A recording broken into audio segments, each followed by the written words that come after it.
Deus está presente. Disse Vitor Hugo, mais poderosa do que todos os exércitos do mundo é uma ideia cuja hora tenha chegado. E essa ideia é o novo mandamento de Jesus, a inspiração do Apocalipse, o livro das profecias finais. Em verdade, Jesus está voltando. E desta vez não vem para ser crucificado, não. Vem para separar os bons dos maus.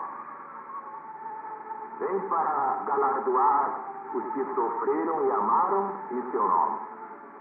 E dar aos ignorantes, de acordo com as suas obras. Hoje podemos declarar alto e bom som. Quem não sabe Apocalipse já não sabe Evangelho. Porque o Apocalipse é o complemento inseparável do Evangelho unificado. Os 4 Evangelhos reunidos, São Mateus, São Marcos, São Lucas e São João. Vamos então continuar a nossa pregação do Apocalipse.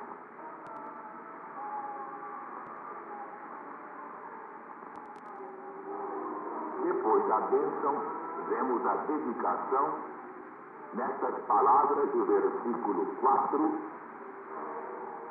do capítulo 1 do Apocalipse de Jesus segundo São João. Aliás, convém ler os versículos 4 a 6 do primeiro capítulo.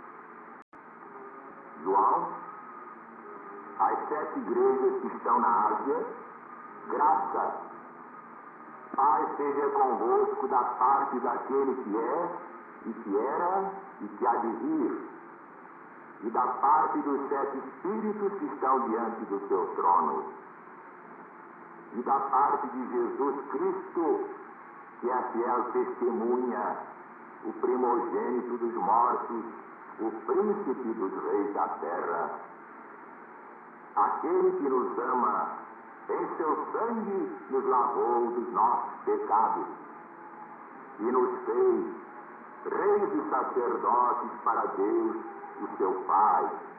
A Ele glória e poder para todos sempre. Amém.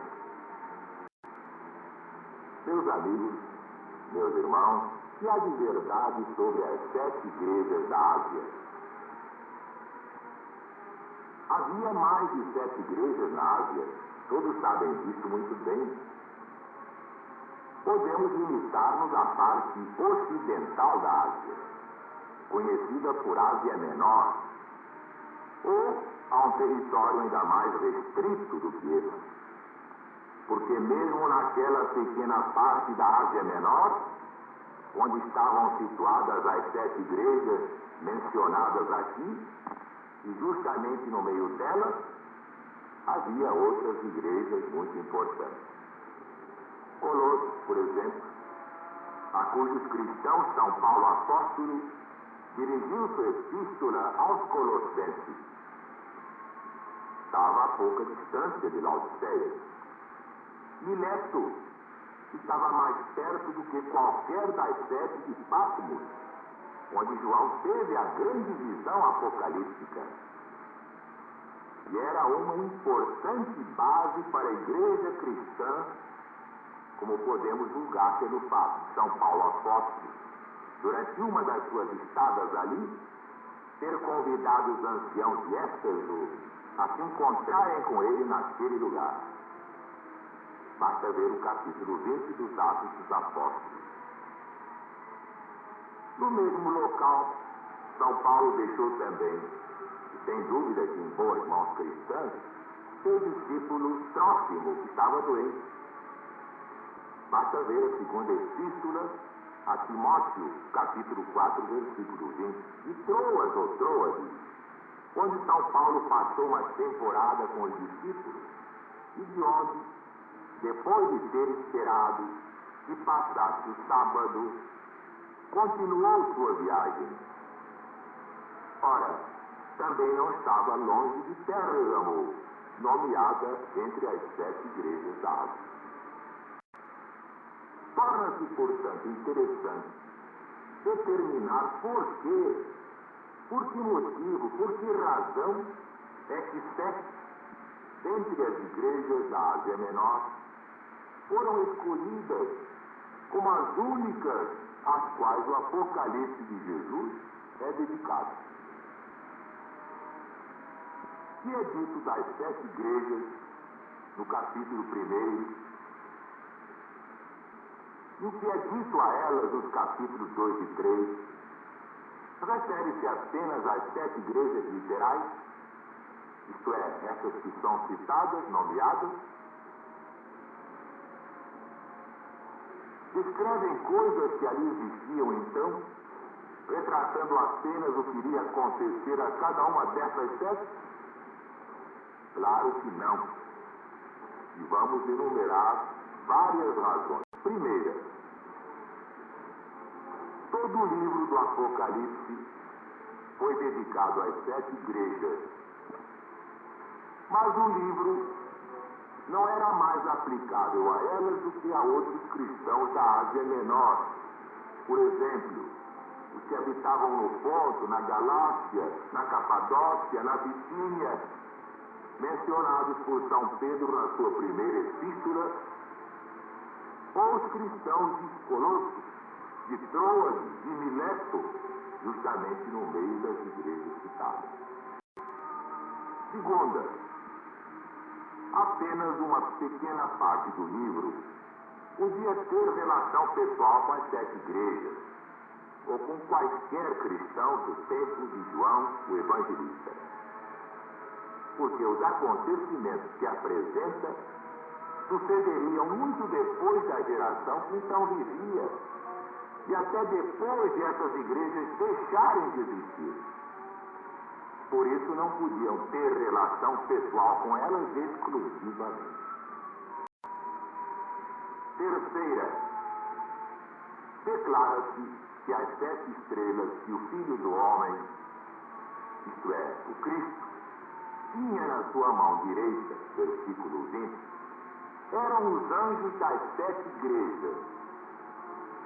Os anjos das igrejas, sem dúvida que todos concordam nisso, são os ministros das igrejas. São os missionários, os emissários, os estafetas do Cristo de Deus. Ora, o estarem na mão direita do Filho de Deus significa o poder mantenedor, a guia, proteção a eles concedida. Mas havia apenas 7 na sua mão direita. E o grande mestre das igrejas cuida apenas assim dessas 7? Evidentemente não.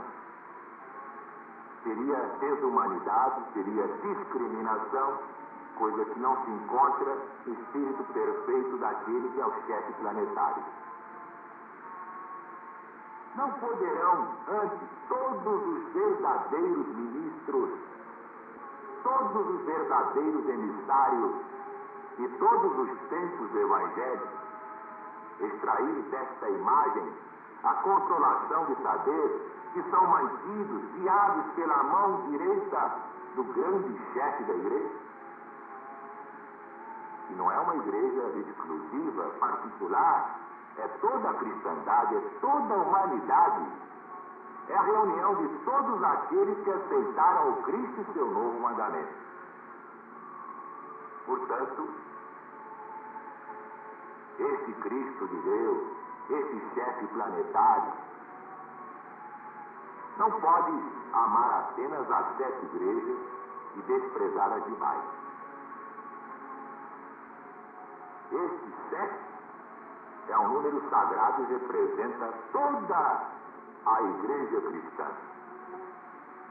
É a única explicação que satisfaz aos espíritos integrados no Evangelho em espírito e verdade à luz do novo mandamento. Mas vamos à 4ª razão. Além de tudo isso, O discípulo amado João, olhando para a dispensação cristã, viu apenas 7 castiçais, representando 7 igrejas, no meio das quais estava o Filho do Homem, isto é, Deus feito homem, Jesus, o Salvador.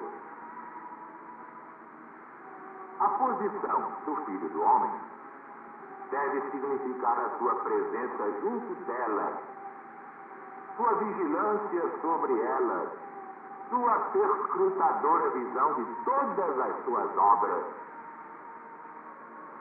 Mas ele apenas toma conhecimento das 7 igrejas individualizadas nesta dispensação. Não podemos antes concluir que esta cena representa sua posição relativamente a todas as suas igrejas durante todo o tempo do Evangelho? Então, por que terão sido mencionadas apenas 7? Por quê? Por que somente aquelas 7? Temos dito muitas vezes, 7, segundo o uso da Bíblia Sagrada, chamada Sagrada Escritura, é o número que significa plenitude e perfeição. É indubitavelmente uma espécie assim de memorial dos grandes fatos, dos primeiros 7 dias do tempo, que deram ao mundo o ciclo semanal usado até hoje. 7 são os dias da semana. Com as 7 estrelas, os 7 castiçais, significam o quê? O conjunto das coisas que representam. Deve ser simbolizada por eles toda a igreja do Evangelho em 7 divisões ou períodos. Esta é a chave. Por isso, as 7 igrejas devem ser compreendidas da mesma forma. Quinta, por que então são mencionadas as 7 igrejas particularmente escolhidas? Sem dúvida, pelo motivo de serem sugeridos nos nomes dessas igrejas, segundo as definições das palavras, os aspectos religiosos dos períodos da história da igreja cristã. E realmente, elas representavam tudo isso.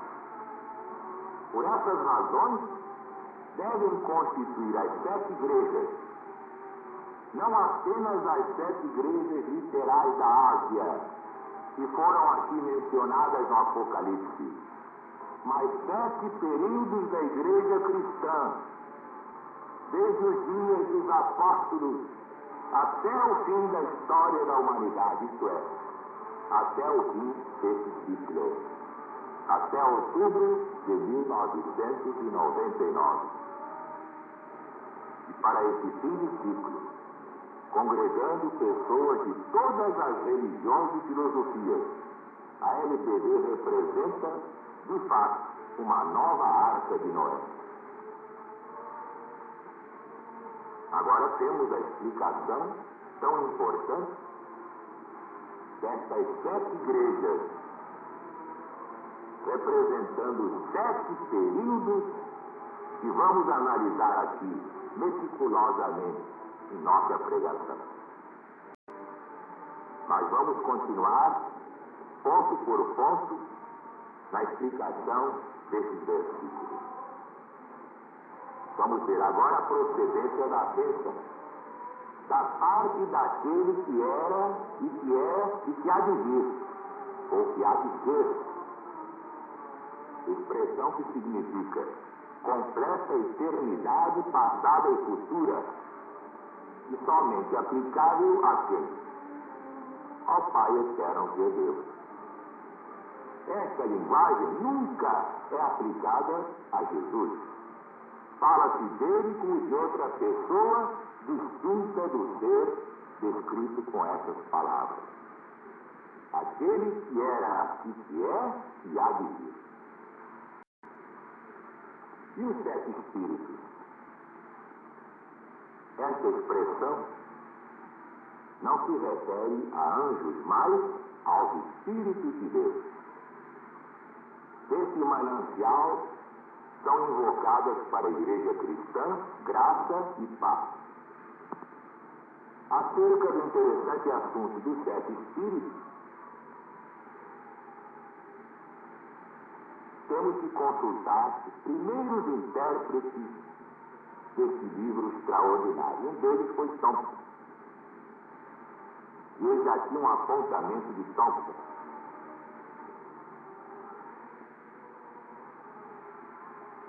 Aqui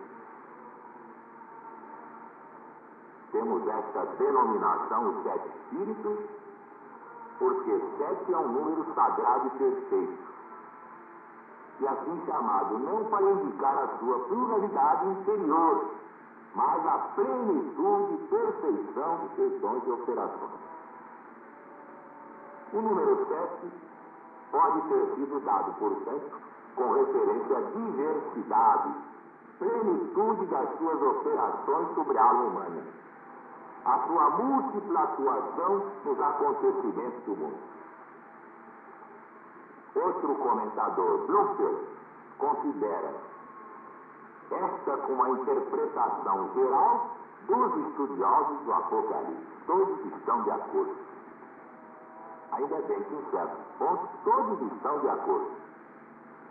Intérpretes católicos, espíritas, protestantes, judaicos e assim por diante. E agora o seu trono. O trono de Deus Pai, porque Jesus não recebeu ainda o seu próprio trono. Isso é muito importante. O estarem os 7 espíritos supracitados diante do trono pode se referir ao fato de o Espírito Santo estar sempre pronto a ser enviado de acordo com a representação comum na Sagrada Escritura para realizar importantes objetivos em favor dos homens. Evidentemente, são os chamados protetores, os anjos guardiães, os guias de todos nós ainda na carne. Mas, dando seguimento, temos aqui da parte de Jesus, o Cristo. Ora, logo se conclui que Cristo não é a pessoa que no versículo anterior é designada como sendo aquele que é e que era e há de vir. Esse é o Criador incriado. Esse é o supremo arquiteto do universo. É Deus, o eterno Deus Pai. São aqui mencionadas algumas das principais características que pertencem ao Cristo. Podemos dizer, a fiel testemunho. Por quê? Porque o testemunho de Jesus é sempre verdadeiro. Jesus nunca mentiu. Cumpriu e sempre cumpre tudo o que promete. Como também disse, eu voltarei. Não vos deixarei órfãos, eu voltarei a vós e voltará. Estamos interpretando o Apocalipse para mostrar que o fato principal desse trabalho é exatamente a volta do Cristo de Deus. Chega de injustiças, de maldade, de inversão de valores, do tripúdio do direito da força sobre a força do direito. Jesus vem acabar com tudo isso. Vem punir os maus e premiar os bons. Isto é, cada um vai receber de acordo com as suas obras. Outra definição, o primogênito dos mortos. Por quê? Esta expressão é paralela à do apóstolo de São Paulo, na sua primeira epístola aos Coríntios, capítulo 15. Na sua epístola aos Hebreus, na epístola aos Romanos, aos Colossenses. Ali encontramos, aplicadas ao Cristo, expressões como as primícias dos que dormem, o primogênito entre muitos irmãos, o primogênito de toda a criação e, finalmente, o primogênito dos mortos, e entre os mortos. Mas essas expressões não significam necessariamente E sob o ponto de vista de tempo, ele foi o primeiro a ressuscitar. Porque antes dele, outros ressuscitaram.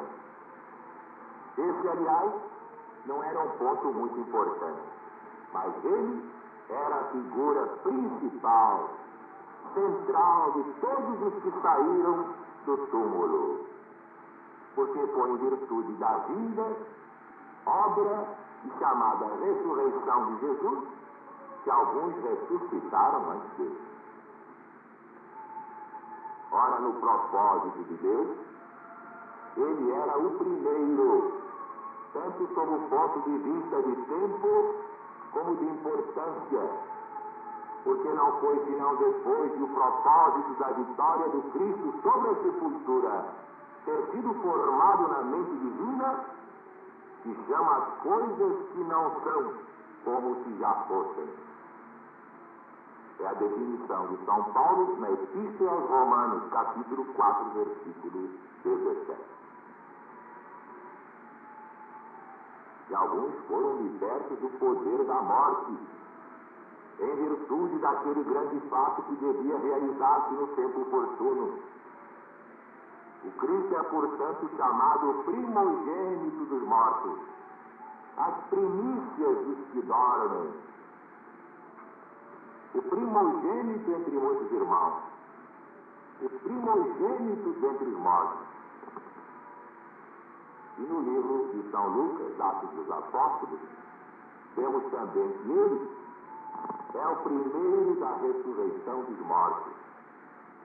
Jesus devia anunciar a luz a este povo, o primeiro que, ressurgindo dos mortos, devia anunciar a luz ao povo, porque venceu a morte. É muito interessante consultar o grego, porque foi o original escrito em grego. E, infelizmente, as traduções estão cheias de deturpações, principalmente no que diz respeito ao Espírito Santo. Tudo isso nós vamos ver no devido tempo, cada coisa no seu lugar. O príncipe dos reis da terra. Outra definição de Jesus. Ora, em certo sentido, Cristo é o príncipe dos reis da terra. São Paulo nos informa, na Epístola aos Efésios, que ele foi posto à direita de Deus nos lugares celestiais, acima de todo principado, poder e potestade e domínio, e de todo nome que se nomeia, é o que está no original. Não só neste século, mas também no vindouro. Os mais altos nomes deste mundo são os de príncipes, reis, imperadores, potentados do mundo. Mas o Cristo está acima de todos eles. Está sentado com seu Pai no trono de domínio universal, governando com ele e dirigindo todas as nações da terra. É o que vemos na Epístola aos Efésios, capítulo 3, versículo 21.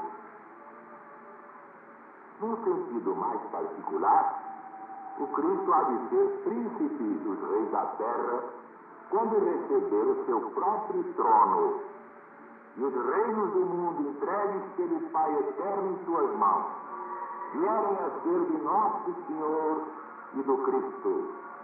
E ele vier trazendo em seu vestido o título de Rei dos Reis e Senhor dos Senhores. E aqui o trecho mais cruel, para os esmigalhar em pedaços, como a um vaso de oleiro na terra. Assim terminará toda a grandeza humana, esmigalhada pelo poder do Cristo.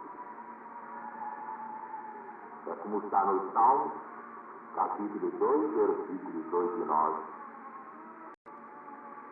Aquele que nos ama.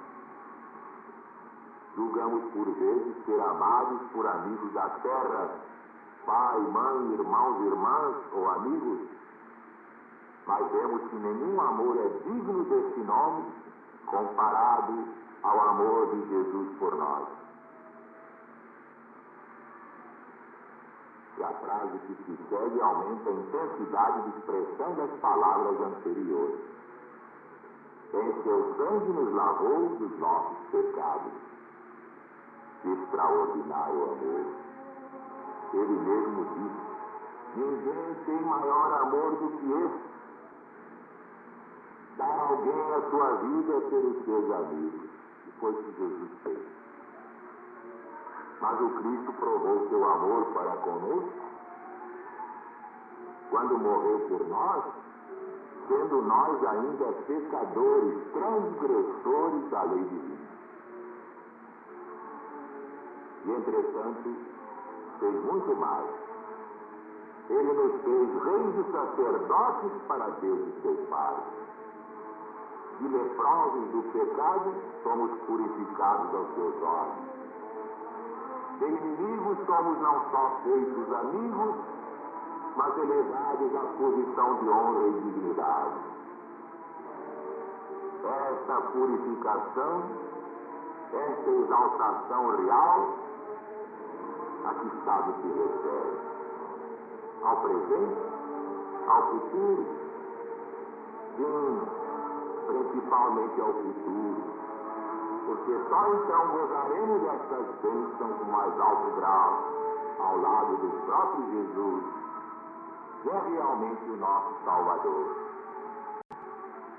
Seu sangue, embora ainda não nos seja dada essa redenção plena, e que temos na vida eterna, embora essa vida esteja ainda nas mãos do Filho, e só nos haja de ser comunicada quando Ele voltar.